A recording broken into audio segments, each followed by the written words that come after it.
الشيطان اللعين اللئيم الرجيم بسم الله الرحمن الرحيم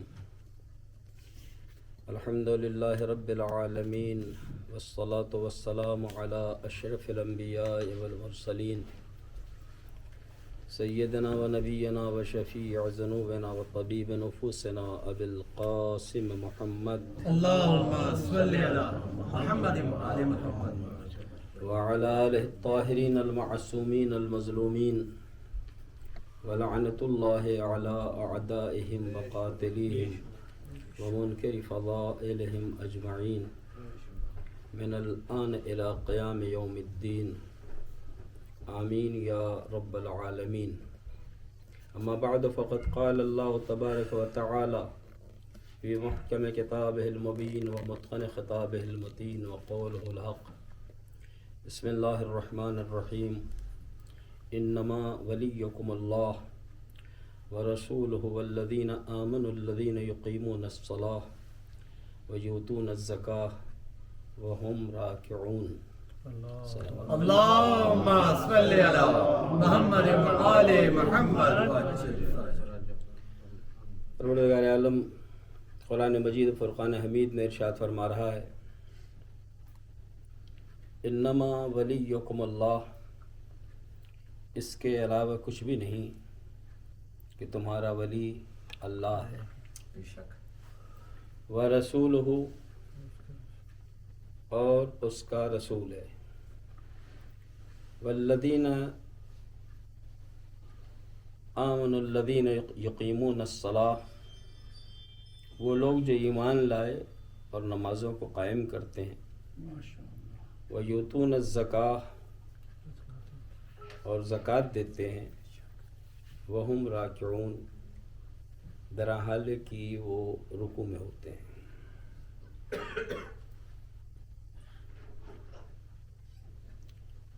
تین ولایتیں ہیں، ایک اللہ کی ولایت، ایک رسول اللہ کی ولایت، اور ایک ان صاحبان ایمان کی ولایت جو نمازوں کو قائم کرتے ہیں اور زکوٰۃ دیتے ہیں، در حال کہ وہ عالم رکوع میں ہوتے ہیں۔ آپ خدا و رسول کی ولایت کو تو جانتے ہیں، لیکن وہ کون ہے جس کے لیے کہا والذین آمنوا الذین یقیمون الصلاۃ ویؤتون الزکاۃ وہم راکعون؟ تو تاریخ بتاتی ہے کہ پیغمبر نماز ادا کر رہے ہیں، ساتھ میں اصحاب پیغمبر بھی ہیں، مسجد نمازیوں سے بھری ہے، دروازے پہ کسی سائل نے اللہ کی راہ میں ان نمازیوں سے سوال کیا، چونکہ سارے ہی لوگ نماز پڑھ رہے تھے، اس لیے کسی نے سائل کو وہ جواب نہیں دیا جو وہ چاہتا تھا۔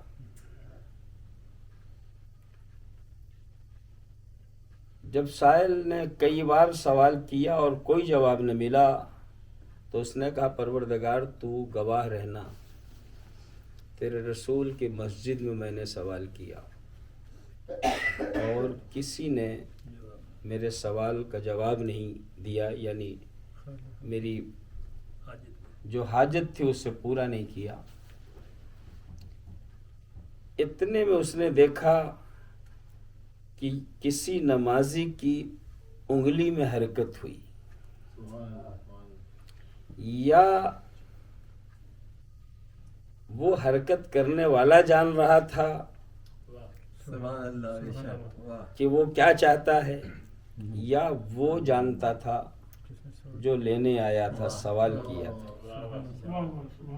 ہلی ہوئی انگلی کو دیکھا، آگے بڑھا اور جا کے اس نے انگوٹھی کو اتار لیا۔ نماز ختم ہو گئی، آیت آ چکی تھی، جبرائیل تشریف لے آئی، اس آیہ کریمہ کو تلاوت کیا، پیغمبر تک بات پہنچ چکی تھی۔ نبی نے نماز کے بعد سوال کیا کون تھا جس نے حالت نماز میں یہ کام کیا؟ تو جو لوگ نماز کو خالی نماز یعنی اٹھنا بیٹھنا سمجھتے ہیں، وہ نہیں جانتے کہ مقصد و ہدف نماز کیا ہے۔ تو انہیں یہ لگا کہ جس نے بھی یہ کیا کچھ اچھا نہیں کیا، لہذا رسول اللہ اس پہ ناراض ہوں گے۔ اور اس طاق میں تو بہت زمانے سے لگے ہوئے تھے کہ کوئی ایسا موقع ہے جب رسول علی پہ ناراض ہو جائیں۔ تو کبھی تو فضیلت نہیں بیان کرتے تھے، لیکن آج فضیلت سمجھے نہیں، لہذا ادھر سے آواز آئی کہ علی نے، ادھر سے آواز آئی کہ علی نے، دوسری طرف سے آواز آئی کہ علی نے۔ پیغمبر پوچھ رہے کس نے یہ کام کیا؟ تمام صحابیوں نے مل کے یہ اقرار کیا کہ یہ کام علی نے کیا ہے۔ وہ سمجھے تھے کہ یہ کام کچھ اچھا نہیں ہوا ہے۔ پیغمبر نے سب کی بات سننے کے بعد ارشاد فرمایا ابھی جبرائیل امین میرے پاس آئے تھے اور انہوں نے کہا کہ پروردگار عالم بعد تحفہ درود و سلام ارشاد فرماتا ہے انما ولیکم اللہ ورسولہ والذین آمنوا الذین یقیمون الصلاۃ ویؤتون الزکاۃ وہم راکعون۔ اس کے علاوہ کچھ نہیں کہ تمہارا ولی اللہ ہے، اس کا رسول ہے، وہ لوگ ہیں جو ایمان لاتے ہیں، نمازوں کو قائم کرتے ہیں اور زکوٰۃ دیتے ہیں، درا حالے کی وہ رکوع میں ہوا کرتے ہیں۔ سبحان اللہ۔ پر محمد والے محمد بلندر سلوات اللہم صلی علی محمد محمد وعجل فرجہم۔ لوگ یہ سمجھ رہے تھے کہ یہ کام علی کے خلاف جا رہا ہے، انہیں بعد میں پتہ چلا کہ اس میں بھی فضیلت امیر المومنین چھپی ہوئی تھی۔ عزیزو، علی سے جو کچھ لوگوں کے معاملات تھے پیغمبر سے چھپے نہیں تھے۔ باپ کی زندگی میں عموماً ہر بیٹا باپ کا اطاعت گزار ہوتا ہے۔ باپ کے مرنے کے بعد پتہ چلتا ہے کہ واقعاً اطاعت گزار کون تھا یا کون ہے۔ سامنے کوئی بھی کسی سے اچھے انداز میں بات کر لیتا ہے، سو اگر بیٹا باپ سے اچھے انداز میں بات کر لے تو کوئی اہم بات تو نہیں ہے۔ پیغمبر نے اپنی محبت کو ایمان نہیں بنایا ہے، نہ اپنی دشمنی کو کفر و نفاق بتایا ہے، بلکہ پیغمبر فرماتے ہیں یا علی حبک ایمان و بغضک کفر و نفاق۔ علی تمہاری محبت ایمان ہے اور تم سے بغض وہی کفر بھی ہے، وہی نفاق بھی ہے۔ یا رسول اللہ، آپ نے اپنے مقابل کو نہ کافر کہا نہ منافق کہا آپ نے، لیکن علی کے خلاف جو جا رہا ہے آپ اسے کافر بھی کہہ رہے ہیں، منافق بھی کہہ رہے ہیں۔ تو شاید نبی آواز دیں، جو میں مثال دے رہا تھا، باپ کی زندگی میں عموماً پتہ نہیں چلتا کہ کون فرما بردار ہے اور کون نافرما بردار، لیکن جب باپ چلا جاتا ہے تب پتہ چلتا ہے کہ کون اپنے گئے ہوئے باپ کو یاد کر رہا ہے اور کون نہیں یاد کر رہا ہے، کون فاتحہ پڑھ رہا ہے کون نہیں پڑھ رہا ہے، کون ایصال ثواب کر رہا ہے کون نہیں کر رہا ہے۔ تب اندازہ ہوتا ہے کہ سب کے سب اطاعت گزار لگ رہے تھے، مگر اس میں ایک ہی شاید اطاعت گزار ہے یا دوسرے ہی شاید اطاعت گزار ہے۔ پیغمبر نے فرمایا میرے دوست اور میرے دشمن جو ہوں گے میں ان کو واضح نہیں کروں گا وہ کیا ہیں، میرے بعد جو علی کا دوست بنے گا میں اس کے ایمان کا اعلان کروں گا، جو علی کا دشمن بنے گا میں اس کے کفر و نفاق کا اعلان کروں گا۔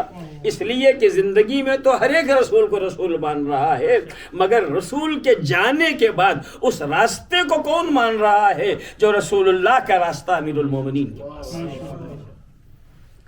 تو عزیزان گرامی، امیر المومنین کے سلسلے میں پیغمبر اکرم کی جو حدیث ہیں بے شمار، لو کان الریاض اقلاما، اگر سارے کے سارے درخت قلم بن جائیں، سمندر سیاہی بن جائیں، جنات و انسان و ملائکہ لکھنا چاہیں فضائل امیر المومنین کا ایسا نہیں کر سکتے۔ اسی طریقے سے جب جنگوں کا مرحلہ آتا ہے یا پیغمبر کی زندگی کے سخت ترین مراحل جو گزرتے ہیں، وہاں بھی جو پیغمبر امیر المومنین کے سلسلے میں مناقب کا اظہار فرماتے ہیں، فضائل کا اظہار فرماتے ہیں، اتنے ہیں کہ ہم انہیں شمار بھی نہیں کر سکتے۔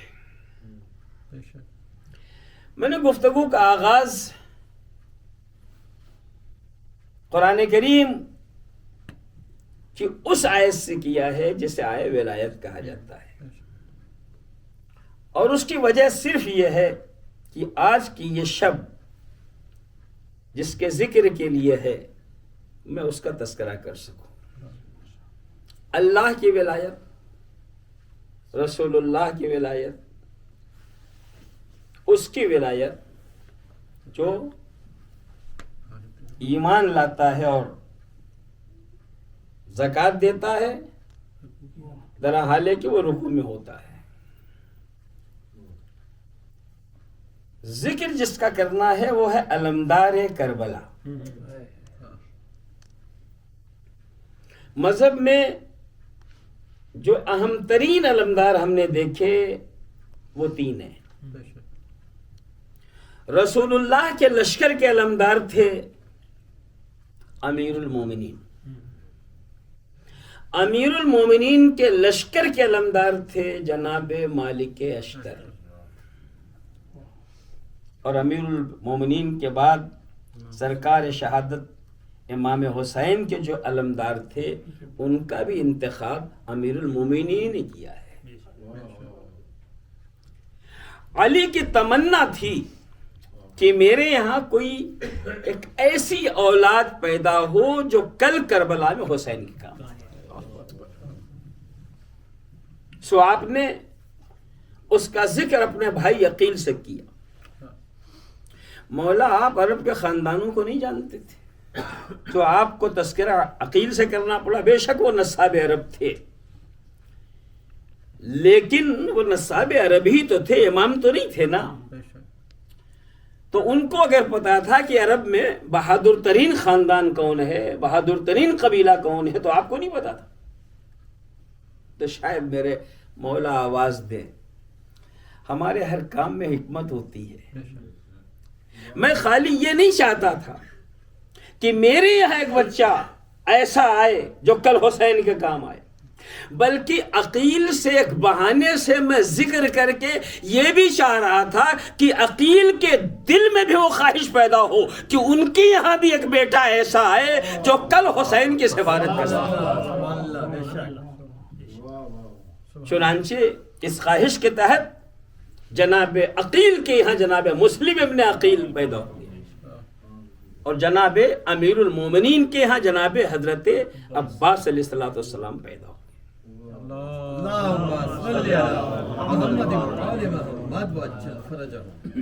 عباس الشخصیت کا نام ہے عزیزان محترم۔ شعراء بڑی بڑی باتیں چھوٹے چھوٹے الفاظ میں کہہ ڈالتے ہیں۔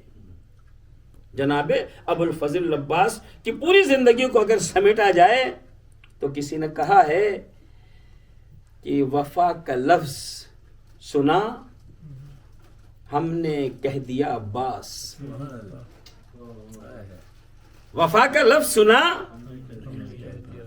ہم نے کہہ دیا عباس، وفا کا اس کے سوا اور ترجمہ کیا ہے؟ سبحان اللہ۔ وفا کا نام سنا ہم نے کہہ دیا عباس، وفا کا اس کے سوا اور ترجمہ کیا ہے؟ علامہ جوادی نے جو شعر کہا وہ یہ تھا کہ جب کبھی منہ سے نکل جاتا ہے نام عباس، جب کبھی منہ سے نکل جاتا ہے نام عباس، دیر تک ہونٹوں سے خوشبو وفا آتی ہے۔ پوری زندگی کا جو خلاصہ ہے جناب عباس، میں اصل میں آپ کی خدمت میں وہی گزارش کرنا چاہتا ہوں کہ جناب امیر المومنین رسول اسلام کے لشکر کے علمبردار تھے،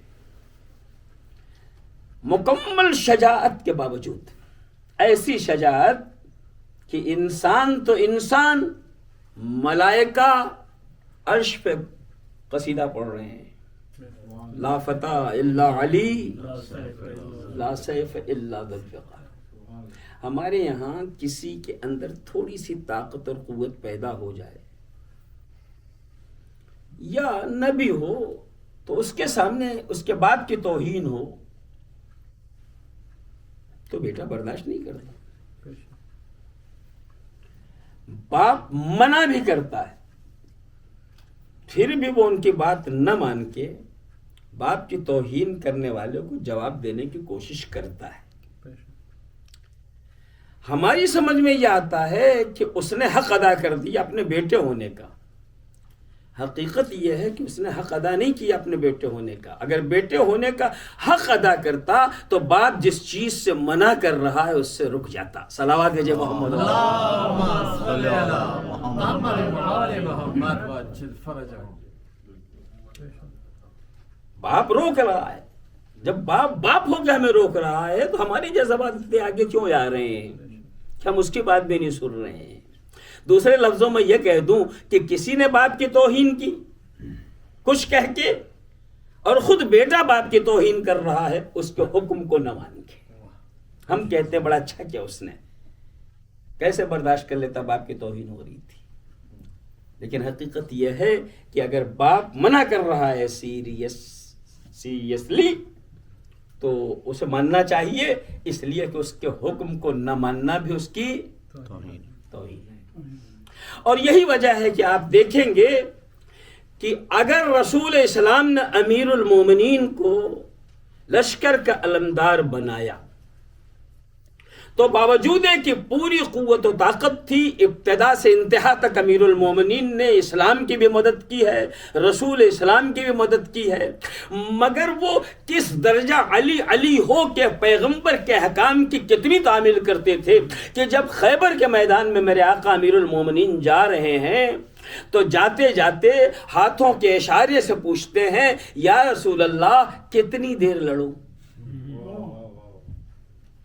آپ خود جا رہے ہیں جنگ میں، آپ کو اختیار ہے، لیکن نہیں، علمدار کے لیے ضروری ہے کہ وہ جس کا علمدار ہے اس کے احکام کی اطاعت کرے۔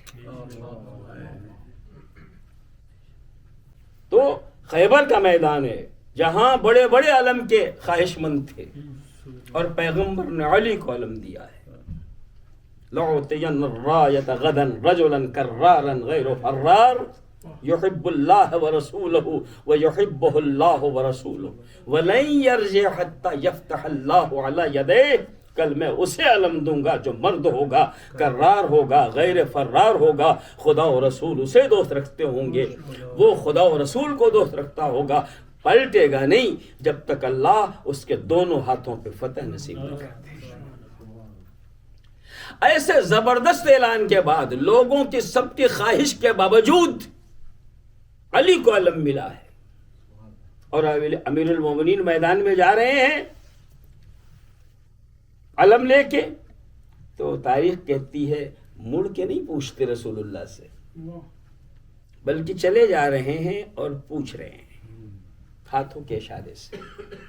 پیغمبر اگر پیچھے ہیں، علی آگے جا رہے ہیں، تو مڑ کے نہیں دے، ادھر ہی رخ ہے، ہاتھوں سے پوچھ رہے ہیں اشارے سے، یا رسول اللہ کب تک لڑو؟ اب جنہیں علم نہیں ملا تھا انہیں اچھا تو نہیں لگا ہوگا، علی دیکھیے علم کیا مل گیا، رسول اللہ دیکھیے علم کیا انہیں ملا ہے کہ انہیں اب بات کرنے کا سلیقہ بھی علیہ باللہ نہیں ہے، چلے جا رہے ہیں، مڑ کے دیکھ بھی نہیں رہے ہیں، ہاتھوں کے اشارے سوال کر رہے ہیں۔ نبی آواز دیں گے، علی مڑ کے دیکھے گا کیسے؟ میں نے کہا ہے پلٹے گا نہیں جب تک دونوں ہاتھوں پہ فتح نصیب نہ ہو جائے. اگر ابھی مڑ کے دیکھے گا تو تمہارے لیے یہ کہنا آسان ہو جائے گا علی میدان میں گئے ہی نہیں، پہلے ہی پلٹ گئے. صلوات دیکھیں محمد و آل محمد. اللهم صل على النبي. عزیزان گرامی، مجھے خیبر نہیں بیان کرنا ہے، مجھے صرف اتنا کہنا ہے کہ جو بھی علمدار ہوتا ہے، جس کا علمدار ہوتا ہے، اس کے احکام کی تعمیل کرتا ہے. اگرچہ اس کے پاس بھرپور قوت و طاقت موجود ہے، لیکن وہ اپنی مرضی سے آگے نہیں بڑھتا، بلکہ جس نے اسے علمدار بنایا اس کے احکام کی تعمیل کرتا ہے. تو ایک ہے امیر المومنین علی ابن ابی طالب علیہ السلام، اللهم صل على محمد وآل محمد. اور دوسرے ہیں جناب مالک اشتر. مالک اشتر کو صفین میں جناب امیر المومنین نے اپنے لشکر کا علمدار بنایا. رسول اللہ کے لشکر کا علمدار مالک کو علمدار بنا رہا ہے. پہلے تو مالک نے یہ سوچا ہوگا کہ شاید میں نہیں، علی جیسا علمدار مجھے. پھر احساس کیا ہوگا نہیں مجھے کو بنایا ہے، تو اس کا مطلب میرے اندر وہ صلاحیتیں ہیں کہ علی مجھے علمدار بنائے. تو جب انہوں نے طے کر لیا کہ علی نے مجھے علمدار بنا دیا، تو یہ بتائیے کہ علمدار جنگ جیتنے کے لیے ہوتا ہے کہ جنگ ہارنے کے لیے؟ علمدار جنگ جیتنے کے لیے ہوتا ہے نا. میں یہ ساری باتیں اس لیے عرض کر رہا ہوں عزیزان گرامی تاکہ جناب ابو الفضل عباس کی عظمت کا تھوڑا بہت ہم اندازہ کر سکیں کہ جناب ابو الفضل عباس کی شخصیت کیا تھی. تو علمدار ہوتا ہے جنگ جیتنے کے لیے. تو جب انہیں اعتبار ہو گیا کہ نہیں مولا نے مجھے کو علمدار بنایا ہے، تو اسی دن سوچا ہوگا مالک نے کہ مولا آپ نے مجھے اس لائق سمجھا، مجھے علمدار بنایا، تو صحیح کہ صفین کی فتح آپ کے ہاتھوں پہ لا کے رکھوں گا اور بتاؤں گا کہ مولا اگر آپ نے مجھے علمدار بنایا ہے تو میں اس لائق تھا کہ میں علمدار بنوں. سو جناب مالک اشتر پہلے دن سے یہ کوشش کر رہے ہوں گے کہ جنگ جیت لی جائے، لیکن سلسلہ آگے بڑھا، مہینوں کھنچ گئی وہ جنگ، اور مالک کو موقع نہیں ملا جنگ کے جیتنے کا. بالآخر مالک کوشش کرتے کرتے فتح کی دہلیز تک پہنچ گئے، یعنی امیر شام کے خیمے تک پہنچ گئے. اب تھوڑی دیر کی بات ہے، مالک تلوار چلائیں گے، امیر شام قتل ہوگا، صفین کی جنگ فتح ہو جائے گی. اتنے دنوں سے جو کوشش کر رہے تھے جنگ کو فتح کرنے کی، آج موقع ملا ہے. جب موقع ملا تو امیر شام نے عمرو عاص سے کہا کہ کیا کیا جائے. کہہ رہے تم پریشان مت ہو، میں بھی انتظام کر دیتا ہوں. عمرو عاص نے نیزوں پہ جزدانوں میں قرآن بلند کرا دی ہے. تم بھی مسلمان، ہم بھی مسلمان، کشت و خون اچھی چیز نہیں ہے، درمیان میں قرآن ہے، مصالحت ہو جائے. لوگوں نے کہا یا علی قرآن آ گیا. مولانا نے کہا نہیں، یہ قرآن نہیں ہے، اس میں جزدانوں میں اینٹ پتھر بھرے ہوئے ہیں. انہیں کیا مطلب قرآن سے؟ اگر قرآن کی کچھ عظمت ان کی نگاہ میں ہوتی تو وارث قرآن سے یہ جنگ نہیں کرتے، لڑتے رہو. اپنے ہی ساتھی مولا کے امیر المومنین سے کہتے ہیں علی اگر جنگ نہیں روکیں گے، مالک کو نہیں بلائیں گے، ہم آپ کو قتل کر دیں گے.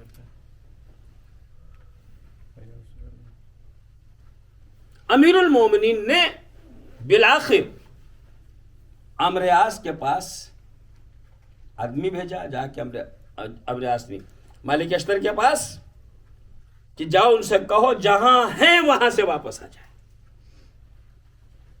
میں نے کیا کہا تھا، علمدار جنگ جیتنے کے لیے ہوتا ہے. مالک نے 1-2 دن نہیں، مہینوں کوشش کی جنگ جیتنے کی، تاکہ بتائیں مولا آپ نے علمدار بنایا تھا، میں اس لائق تھا. آج اس جگہ پہنچ گئے جہاں وہ بتا سکے کہ آپ نے جو سمجھا تھا ویسا میں تھا. ایسے میں مولا کا پیغام پہنچتا ہے جہاں ہو وہاں سے لوٹو.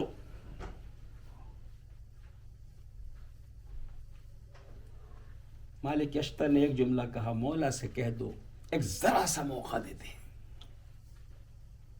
امیر المومنین کا جواب گیا، مالک اگر ہم ہی نہ رہ گئے تو تم جنگ جیت کے کیا کرو گے؟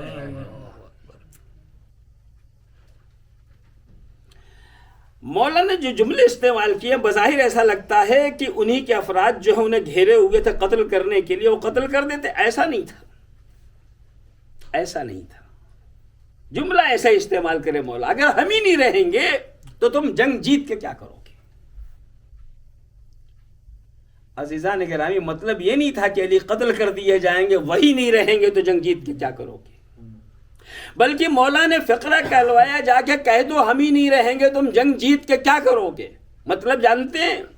یعنی بتایا میں ہوں صاحب امر، حکم دینے کا مجھے اختیار ہے، تمہارا کام ماننا ہے، اور اگر میرے مزاج کے خلاف تم جنگ بھی کرو گے تو اس کا مطلب یہ ہے کہ میری ولایت تم نے چھوڑ دی ہے، اور جب میں ہی نہ رہ گیا تو جنگ جیت کے کیا کرو گے؟ صلوات جب محمد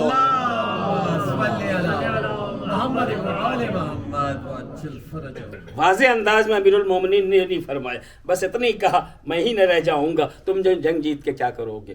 دوسرے مرحلے میں جناب مالک اشتر نے تلوار کو نیام میں رکھ لیا۔ جو فتح کی دہلیز پہ پہنچ گیا تھا شخص، اس نے تلوار کو نیام میں رکھا، مڑے امیر المومنین کی طرف، مڑتے ہی ایک تیر آ کے بازو میں لگا، مگر مالک نے اس تیر کا بھی جواب نہیں دیا، اس لیے کہ مولا منع کر چکے ہیں۔ اور بالآخر گردن جھکائے ہوئے جناب امیر المومنین کی طرف پہنچے۔ میں نے ہاتھ جوڑے، میں نے کہا مالک اشتر، اتنے دنوں تم نے علی کے حکم سے جنگ کی، اب تھوڑی دیر کی بات رہ گئی تھی، علی تو پیچھے ہیں، تم بالکل آگے ہو، تمہیں پتا ہے کہ جنگ جیتنے میں کتنی دیر باقی ہے، کہنے دو علی کو کہ واپس آ جاؤ، ایک تھوڑا موقع نکال کے جنگ جیت لو پھر چلے جانا۔ اگر تھوڑی دیر بات نہ مان کے بھی جنگ جیتو گے تو جیت تو علی ہی کی کہلائے گی نا، تو کیوں واپس جا رہے ہو؟ مولا بلا رہے ہیں، بلانے دو، ایک تھوڑا وقت دو اور جیت لو، جیت کے جاؤ کہ مولا جیت کے آیا ہوں۔ مالک اشتر آواز دیں گے کہ جیتی ہوئی جنگ کو ہار میں بدلا جا سکتا ہے، لیکن تھوڑی دیر کے لیے بھی حکم امام کو نہ مان کے غدار علی بننا مالک اشتر کا کام نہیں۔ آپ دیکھتے ہیں کہ کتنا سخت ہے علمدار بننا۔ تو ایک علمدار تھے امیر المومنین، ایک علمدار تھے جناب مالک اشتر، وہ رسول اللہ کے احکام کے پابند تھے، یہ امیر المومنین کے احکام کے پابند تھے۔ اب تیسرے جو علمدار ہیں، اس علمدار کا نام ہے عباس ابن علی۔ جناب عباس ایسا نہیں کہ کربلا ہی میں پہچانے گئے کہ کیا ہے، نہیں نہیں، جناب عباس بچپن سے جانے جا رہے تھے کہ کیا ہے۔ خود آپ کی مادر گرامی شادی کر کے جب آئی امیر المومنین کے گھر پہ، سب سے پہلے در سیدہ پہ پیشانی رکھ کے اسے چوما۔ بچوں نے جب ماں کہا تو کہا نہیں نہیں نہیں میرے شہزادو، میں تمہاری ماں بن کے نہیں آئی ہوں، میں تمہاری کنیز بن کے آئی ہوں تاکہ تمہاری خدمت کر سکوں۔ یہ تھی ماں۔ جب جناب عباس کی ولادت ہوئی ہے تو کبھی مادر گرامی نے یعنی ام البنین نے جناب زہرا کو کبھی بھی فاطمہ نہیں کہا، نام لے کے نہیں پکارا، ہمیشہ شہزادی بی بی کو کہتی تھی۔ جناب عباس اس دنیا میں آئے ہیں، بچپنے ہی سے ہمیشہ امام حسین کو آقا کہا کرتے تھے، ہمیشہ امام حسین کو آقا کہا کرتے تھے۔ روایتوں میں ملتا ہے کہ ایک دن جناب ام البنین نے جناب عباس سے پوچھا عباس غلام تو خرید کے لائے جاتے ہیں نا، تم اپنے کو حسین کا غلام کہتے ہو، ذرا یہ بتاؤ کہ حسین نے کتنے میں خریدا ہے؟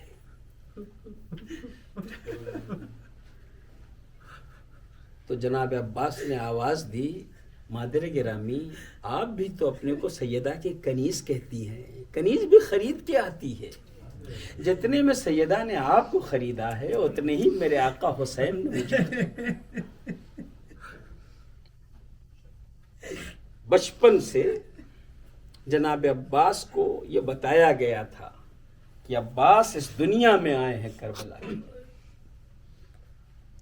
سو جناب عباس بچپن ہی سے کربلا کی تیاری کر رہے تھے۔ عزیزو، صفین کا میدان، صفین، میدان صفین، اس میں جناب عباس بھی تھے، امیر المومنین کے لشکر میں، عمر شاید 13 سال کی۔ امیر المومنین جب دشمن کے مقابلے پہ گئے تو ان دشمنوں نے کہنا شروع کیا بتاؤ علی معمولی لشکریوں کے سامنے آ کے تلوار چلا رہے ہیں، ان کے لیے کچھ مناسب نہیں ہے۔ امیر المومنین خیمے میں بیٹھ گئے، جناب عباس سے کہا عباس میدان میں جاؤ، چہرے پہ نقاب ڈال دی۔ جناب عباس نے میدان میں جا کے یوں جنگ کی ہے کہ دشمن کو کہنا پڑا، علی کہہ رہے تھے میں مقابلہ نہیں کروں گا، مگر علی ہی آئے ہیں، خالی چہرے کو چھپا لیا ہے تاکہ پتہ نہ چلے کہ علی جنگ کر رہے ہیں۔ جب میرے مولا کو پتہ چلا کہ دشمن یہ کہہ رہا ہے کہ علی ہی نقاب پوشی کے ساتھ جنگ کر رہے ہیں، تو عباس سے کہلوایا جا کے میرے عباس سے کہہ دو چہرے سے نقاب ہٹا دے تاکہ دشمن کو پتہ چل جائے شیر نہیں، شیر کا بچہ میدان جنگ میں ہے۔ صلوات بھیجے محمد و آل محمد۔ جناب عباس کربلا سے پہلے بھی سخت ترین مراحل دیکھ چکے ہیں۔ جمل کا میدان ہے جہاں جناب مالک محمد حنفیہ، جن کو خود امیر المومنین نے جنگ کی تعلیم دی،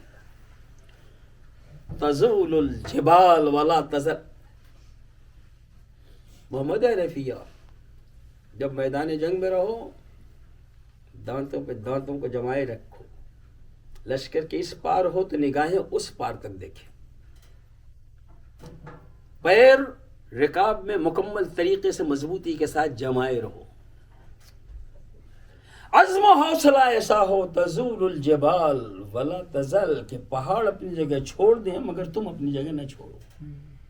جنہیں خود امیر المومنین نے فن نبرد بتائی، سکھایا، جب وہ جمل میں گئے ہیں دشمن کے مقابلے میں اور سامنے سے جو ہے بوچھار ہوئی تیروں کی، تو آگے بڑھتے بڑھتے محمد حنفیہ جھجک کے رک گئے۔ مولا کہتے ہیں محمد آگے بڑھو، پھر بڑھے، پھر تیر چلے، پھر جھجک کے رک گئے، پھر کہا محمد آگے بڑھو، پھر بڑھے، پھر تیر چلے، پھر جھجک گئے۔ امیر المومنین نے فرمایا محمد یہ تمہاری نہیں تمہارے ماں کے دودھ کی خطا ہے۔ محمد حنفیہ جیسی شخصیت کو مولا نے کہا تمہاری نہیں تمہارے ماں کے دودھ کی خطا ہے، لیکن عباس نے اس طریقے سے نبرد آزمائی بچپن سے کی کہ امیر المومنین مطمئن تھے جناب عباس کی نبرد آزمائی کے اوپر۔ عزیزو، بچپن سے سن رہے تھے کربلا میں ہمیں حسین کی نصرت کرنی ہے، ان کی مدد کرنی ہے۔ کتنا حوصلہ رہا ہوگا کربلا میں جناب عباس کو کہ اے کاش میرے آقا مجھے اجازت دے دیں۔ شب عاشور آئی ہے، جناب زہیر قین خیموں کی حفاظت کر رہے تھے کہ ایک مرتبہ جناب عباس کے قریب سے گزرے۔ جناب عباس کو دیکھ کے زہیر کہتے ہیں عباس تمہیں پتہ ہے امیر المومنین نے تمہیں کس دن کے لیے ذخیرہ کیا ہے؟ روایت کہتی ہے شیر نے انگڑائی لی تو بند قبا ٹوٹ گئے۔ زہیر تم ہمیں شجاعت دلا رہے ہو، اے کاش کربلا میں میرے آقا حسین مجھے میدان میں جانے کی اجازت دے دیں تو میں یہ ثابت کروں گا کہ یہ کربلا کا میدان نہیں، خیبر کا میدان ہے۔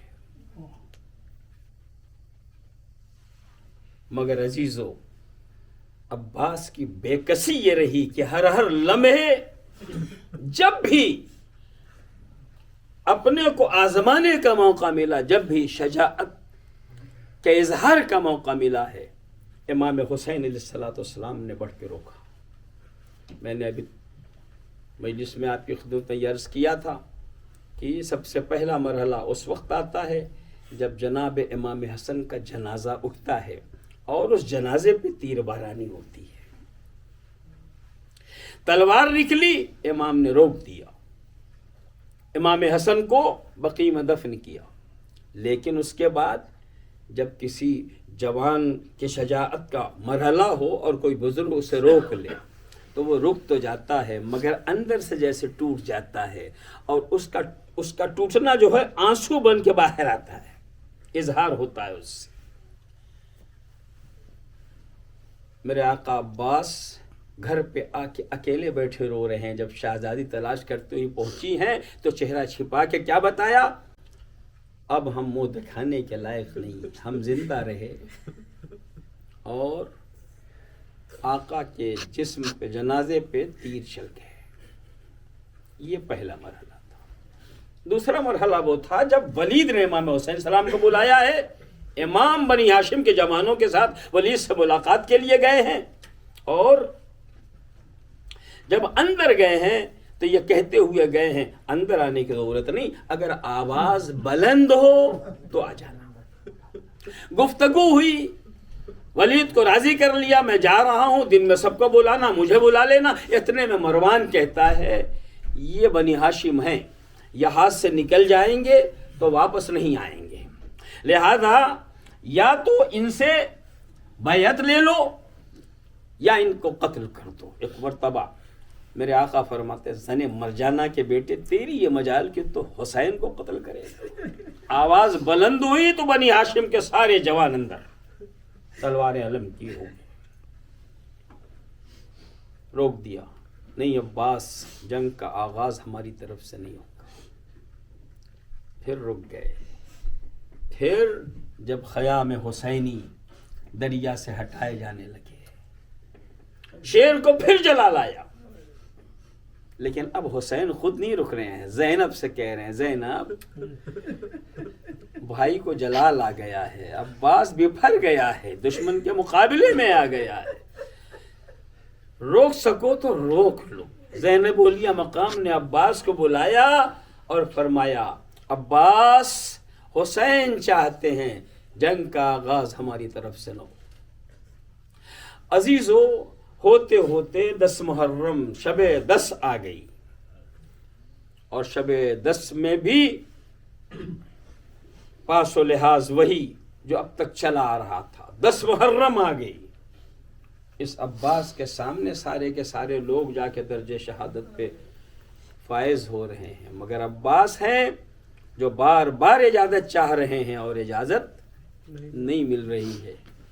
بالآخر جو بات امام کہتے تھے، تم نہ رہو گے لشکر کا سپہ سالار کون رہے گا، آخری لمحات میں عباس نے کہا مولا اب وہ لشکر کہاں رہ گیا جس کا میں سپہ سالار ہوں، جس کا میں علمدار ہوں۔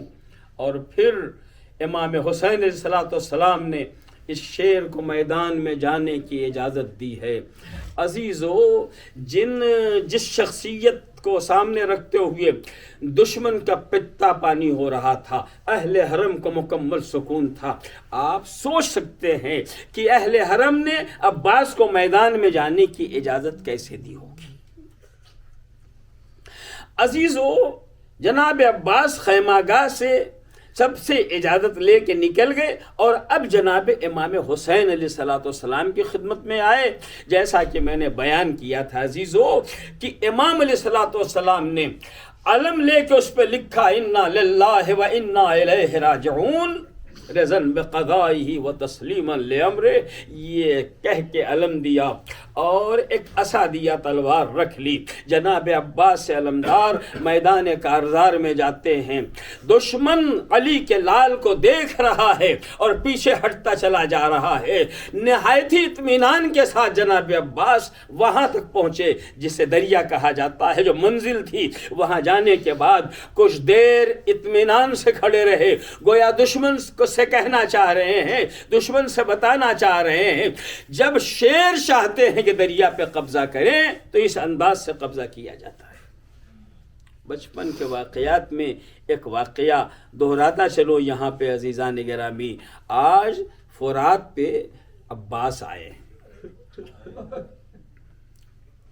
بہت چھوٹے تھے جب ایک مرتبہ امام حسین نے بزم امیر المومنین میں کہا بھیا پیاسا ہوں، تیزی کے ساتھ دوڑتے ہوئے جناب عباس گئے، ایک کوزے میں پانی لیا، سر پہ رکھا اور احترام سے سر پہ رکھ کے لا رہے تھے تو وہ کوزے کا پانی چھلک رہا تھا، سر پہ پانی گر رہا تھا اور گرتا ہوا وہ چہرے پہ آ رہا تھا۔ امیر المومنین کی بارگاہ میں پہنچے تو مولا نے دیکھا اور دیکھ کے رونا شروع کیا۔ دوستوں نے، اصحاب نے پوچھا مولا یہ خوشی کا مقام ہے، ایک بھائی بھائی کے لیے کتنے احترام سے پانی لا رہا ہے۔ اور مولا نے فرمایا تھا تم یہاں دیکھ رہے ہو، میں کہیں اور دیکھ رہا ہوں۔ آج حسین پیاسا ہے، کل حسین کے ننھے ننھے بچے التش کی صدائیں دیں گے۔ آج ہی کی طرح عباس پانی لینے کے لیے جائے گا اور جب پانی لے کے لوٹے گا سر پہ گرز گراں پڑے گا۔ آج پانی چہرے سے ٹپک رہا ہے، کل سر کا خون چہرے سے ٹپک رہا ہے۔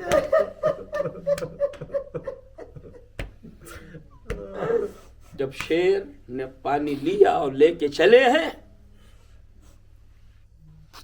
تو آپ کے سر اقدس پہ گرز گراں پڑا۔ عزیزو،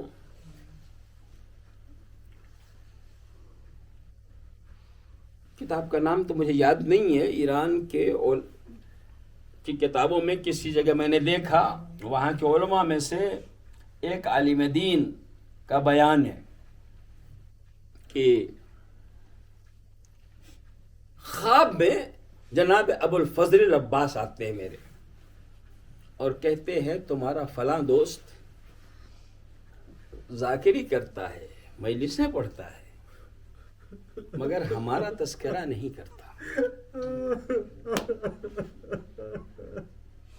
تو یہ کہتے میں نے کہا مولا نہیں، وہ آپ کا تذکرہ کرتا ہے،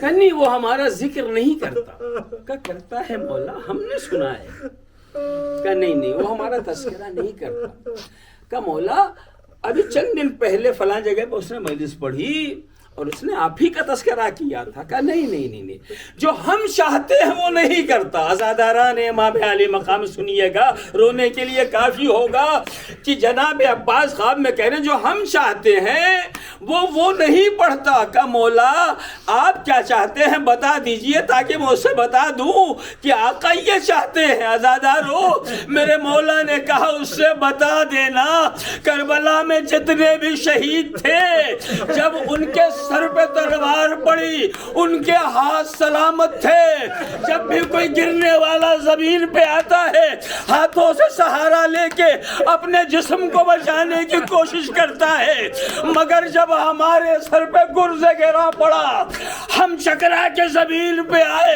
ہمارے دونوں بازو قلم ہو چکے تھے، ہمارے پاس وہ ہاتھ بھی نہیں تھے جس سے سہارا لے کے ہم اپنے جسم کو بچاتے، منہ کے بل ہمارا آقا زمین پہ آیا اور اپنے مولا کو پکارا، مولا آخری سلام قبول کر لیجیے۔ امام حسین تشریف لاتے، جناب عباس کے لاشے کو اٹھانا چاہتے ہیں مگر آپ فرماتے ہیں مولا یہ میری وصیت ہے کہ میرا جسم یہی رہنے دیجیے، میرا جسم خیمہ گاہ کو نہیں جائے گا، گنج شہیدہ میں نہیں جائے گا۔ وصیت ہے جناب عباس کے مطابق امام نے جسم اطہر کو وہیں چھوڑا۔ مولا سب کے لاشیں گئے، آپ نے وصیت کیوں کی؟ شاید میرے آقا فرمائیں میں نے اس لیے وصیت کر دی، میں دیکھ رہا تھا صبح سے آقا جنازوں پہ جنازے جنازوں پہ جنازے اٹھا رہے ہیں، کبھی لاش اٹھائی کبھی رو دیے، اسی شغل میں شاہ دن بھر رہے۔ میں نے دیکھا کہ میرا آقا تھک چکا ہے، میرے جانے کے بعد یہ مرثیہ پڑھا جا چکا، عباس تمہارے بعد ہماری قبر ٹوٹ گئی ہے، مجھے پتا ہے اس ٹوٹی ہوئی قبر کے ذریعے میرا جنازہ نہ اٹھا پائی۔ مولا میرا جنازہ نہ اٹھائیے گا۔ امام نے جنازہ تو نہیں اٹھایا، ہاں وہ مشکیزہ اٹھایا جو چھن چکا تھا، وہ علم اٹھایا جو گر چکا تھا، دونوں چیزوں کو لیا، دریا کی طرف سے خیمہ گاہ کی طرف چلے، بچوں سے کہہ کے آئے تھے عباس پانی لاؤں گا۔ سکینہ نے دور سے دیکھا ہوگا، بچوں دیکھو وہ دریا کی طرف سے علم آ رہا ہے، میرا چچا پانی لے کے آ رہا ہے۔ کبھی علم اٹھتا ہے، ان کے حوصلے بلند ہوتے ہیں، کبھی علم جھکتا ہے، بچوں کے دل ڈوبنے لگتے ہیں۔ دھیرے دھیرے ہوتے ہوتے مرحلہ یہاں تک پہنچا کہ میرے آقا حسین در خیمہ پہ مشکیز و علم لے کے پہنچے۔ بچے یہ سوچ کے نکلے سقائے سکینہ آیا ہوگا، سارے بچے آ کے حسین کو گھیر لیتے ہیں، دیکھا علم آیا ہے، علمدار نہیں آیا، مشکیزہ آیا ہے، ساقی نہیں آیا۔ سکینہ آ کے بابا کے قدموں سے قدموں پہ لپٹ جاتی ہے، آواز دیتی ہے بابا میرا چچا کہاں گیا؟ امام نے فرمایا ہمیشہ کے لیے دریا کے سردائی پہ سو گئے۔ سکینہ نے کہا ہوگا بابا جاؤ چچا سے کہہ دینا خدا را لوٹ آئے۔ سکینہ وعدہ کرتی ہے اب کبھی تم سے پانی کا سوال نہیں کرے گی۔ اللہ لعنت اللہ علی القوم الظالمین وسیعلم الذین ظلموا ای منقلب ینقلبون۔ الہی بحق الدہر وابیہ وبعلہ وبنیہ والسر المستودع فیہا صلواتک علیہم اجمعین۔ پڑھنے والے ہماری اس مختصر عبادت کو اپنی بارگاہ میں شرف قبولیت عطا فرما۔ معبود واسطہ محمد و آل محمد علیہ السلام کا ہم سب کو اہل بیت طاہرین کی معرفت، حقیقی معرفت عطا فرما، ان کے نقش قدم پہ چلنے کی توفیق کرامت فرما۔ دنیا بھر کے تمام عزاداروں کو ہر لمحہ اپنے حفظ و امان میں رکھ۔ معبود ہمارے گناہان کبیرہ و صغیرہ کو معاف فرما، ہمارے علماء مراجع کرام کو اپنے حفظ و امان میں رکھ۔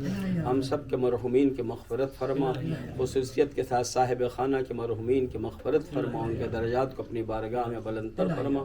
ہمارے امام کے ظہور میں تعجیل فرما، ان کے ناصروں اور غلاموں میں شامل فرما۔ ربنا تقبل منا انك انت السميع العليم بحق محمد وعلى